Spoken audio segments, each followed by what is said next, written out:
Hey guys, Johnny Cocktails here with Rad Barbecue, and today we are doing giant beef ribs, the Dino ribs. So let's get started. Okay, so today we are doing these for the first time on the Camp Chef Woodwind Pro with the wood chunk firebox. Again, let me show you this. That's where the wood chunks go. Today we will be using post oak, Texas style. Alright, and here's the inside. And a little FYI, I did get these grills from pimpmygrill, custom made. Camp Chef does not come with this, so I'll try and link that in the description as well. And by the way, before I forget, please like, subscribe, and share if you do like the content. Really appreciate it. Alright, so I'm going to grab the ribs and get them seasoned, and we'll go through that. We'll see you soon. Alright, so we're going to trim and season these ribs. So basically you take the fat cap. I like to take it pretty much all the way down, just a little bit left on. And as far as the seasoning, definitely going Texas style, salt, pepper, with just a little bit of Lowry's. So definitely pepper forward, and let's get it done.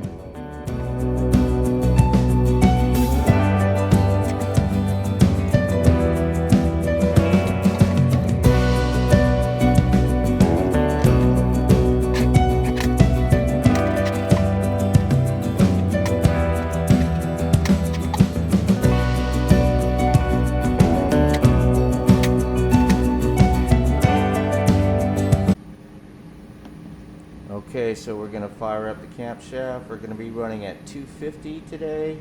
Should be about 5 to 6 hours.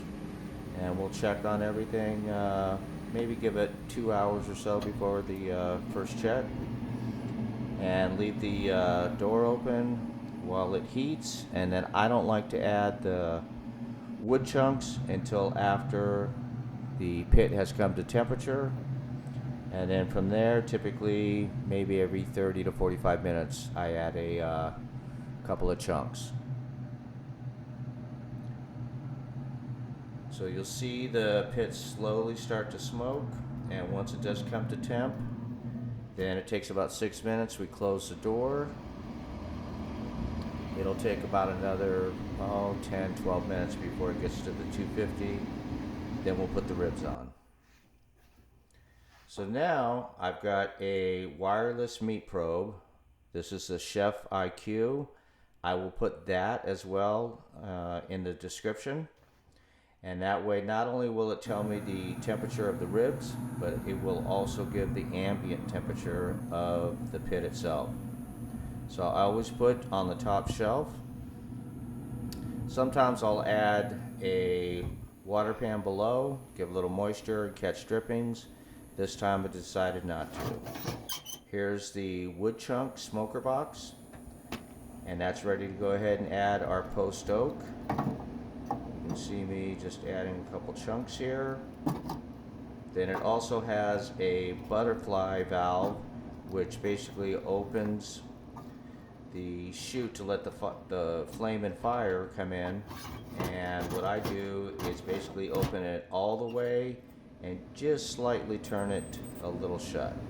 That way it's getting a lot of the flame and also getting the chunks to smoke. Now I'm just turning it down. We're going to go ahead and check the wood chunks. You can see that smoke definitely starting to catch, and just needs a little more time, and we'll really start to see the wood chunks start to smoke.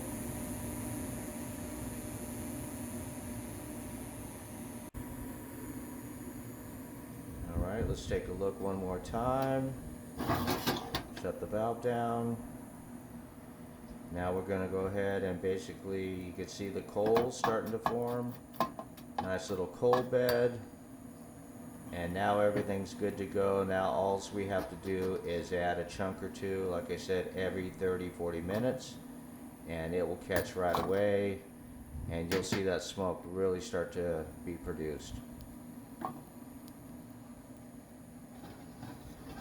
And you do have to have that valve shut before you can slide the drawer back in, then you go ahead and open.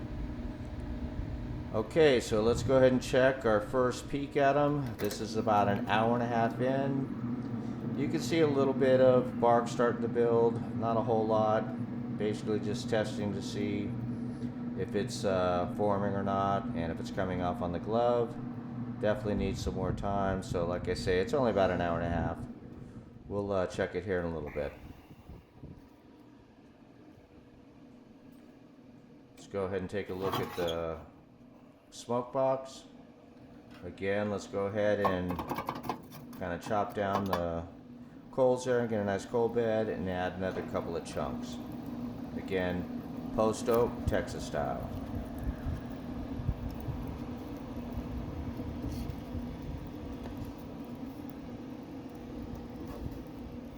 If I can find the wood chunks. There we go. And I use this little putty knife to go ahead and kind of guide things in and rearrange them, so that works pretty well. And again, you got to make sure you close that butterfly damper when you open the chute, and then you go ahead and twist the lever after you. Okay, let's go ahead and take another look. This is about the 4-hour mark. Wow, look at that. Look at that pull back. You can really see the bones. Bark is really starting to form. Still coming off on the glove a little bit, so still need some time. I'm basically doing the foil boat without the boat, so just a non-wrap version of this. You can also wrap with butcher paper or foil, but I really like that dark bark, and with a pellet grill it's tougher to get. Now you can see we're starting to probe. Definitely getting there. Sorry about the finger on the lens. But yeah, we're definitely getting close, probably another hour or two. Here we go. Now take a look. This is 5.5 hours in. Really got the pullback on the bone. Really getting that dark bark. Everything's looking really good. Really, really happy with that. Now watch as the probe. You can see it's going like basically like peanut butter. That's what you want. No resistance everywhere. This is looking really good. Temperature is important, but more so, it definitely is the probe tenderness. So I think we're about ready to get everything pulled off and put her in the warming oven. I know I had a little trouble right here holding the camera and trying to get the ribs in the pan, but looks like we're doing all right. Those are looking pretty good.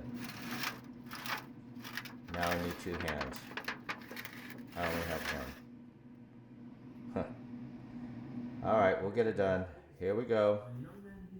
Now you can see I've got the Wagyu beef tallow. I'm sure you've seen that a lot, different videos.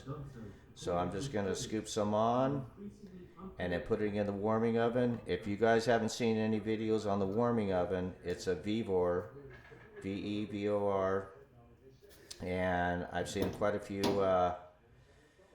YouTube barbecue guys using this. So I set it at about 145 to 150, and you can basically put it as long as you want.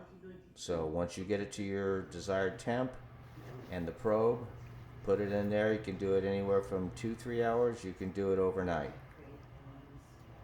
Tonight, I think I'm going to do this. I think it's going to be about 2-3 hours. You can see the temp set. There we go. Now I'm going to pour the little tallow that came out of the pan, get it all nice and glistening, and then we're going to go ahead and slice. I don't believe I filmed the slicing, but we'll see the end result here. Look at that nice bark. Pretty good, and that comes from that smoke box with the wood. So that's it, guys. There's the final product. Please remember to like, subscribe, and share. Thank you again, and we'll see you soon.